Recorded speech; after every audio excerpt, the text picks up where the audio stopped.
jumpa lagi bersama saya Sylvia Noviana Nugraini, guru sosiologi di SMA Negeri 14 Garut.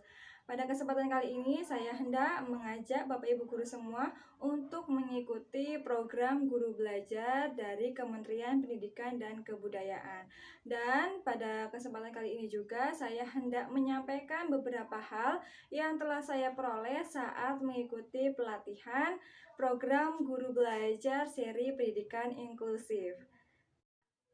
Nah, bagi Bapak Ibu guru semua yang belum mengikuti program guru belajar Kementerian Pendidikan dan Kebudayaan, silahkan bisa mengikutinya dengan cara mengunjungi website guru belajar dan berbagi.kemdikbud.go.id atau bisa juga dengan cara mengetikkan guru belajar di pencarian Google, lalu ikuti langkah-langkahnya dan masuk menggunakan akun masing-masing. Untuk cara masuk atau mengikuti program belajar sudah saya bahas di video pengimbasan seri asesmen kompetensi minimum.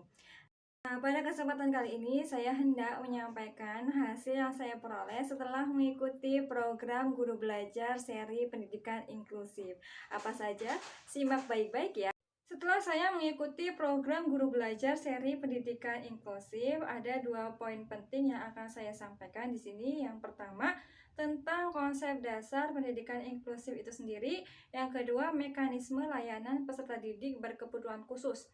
Nah, kita akan bahas satu persatu. Yang pertama, apa sih yang dimaksud dengan pendidikan inklusif? Pendidikan inklusif yaitu berarti pendidikan untuk semua. Kemudian yang selanjutnya, mengakomodir semua perbedaan peserta didik. Kemudian yang ketiga, sekolah siaga, yaitu siap menerima peserta didik berkebutuhan khusus.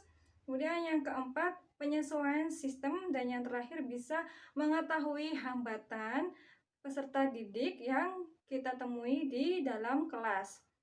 Nah, mekanisme layanan peserta didik berkebutuhan khusus yang pertama adalah identifikasi.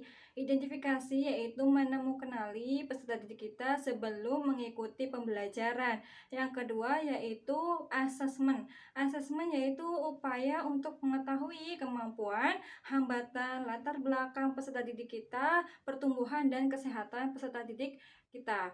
Nah, dalam proses asesmen terdapat planning matrix di mana seorang guru atau guru pembina khusus ini harus menuliskan apa saja indikator dan hambatan serta kemampuan yang dimiliki oleh peserta didik kita. Jadi, ketika seseorang guru ini masuk ke kelas, seorang guru merasakan ada yang berbeda dari peserta didik kita. Nah, ini adalah proses menemukanali ya. Kemudian ketika dirasa ada sesuatu yang berbeda, kemudian melakukan asesmen dengan berbagai teknik, ya bisa menggunakan teknik observasi, yang kedua wawancara, kemudian yang ketiga adalah teknik perintah, dan yang terakhir adalah teknik gabungan. Jadi ada tekniknya, kemudian dituliskan dalam planning matrix yaitu seperti ini. Nah, ketika sudah dituliskan, maka kita bisa melakukan layanan intervensi ya untuk mengetahui bagaimana kita untuk memberikan perlakuan khusus bagi peserta didik kita yang berkebutuhan khusus. Jadi ketika di dalam kelas ada yang namanya penempatan peserta didik kita sesuai dengan kemampuan ataupun hambatan yang dimiliki. Nah, kemudian yang terakhir adalah penempatan serta tindak lanjut. Nah, penempatan dan tindak lanjut ini berkaitan dengan PPI, Program Pembelajaran Individual. Nanti ada metriknya, bagiannya seperti ini. Nah, setelah kita memiliki bagannya, ya formatnya, kita bisa isikan apa saja strategi kita untuk mengatasi hambatan yang ada di dalam kelas, seperti itu ya. Jadi kita harus mengakomodir semua peserta kita itu berhak memiliki atau mendapatkan pendidikan yang sama, seperti itu. Hanya saja perilakunya yang kita berikan itu pastinya berbeda dengan peserta didik reguler lainnya.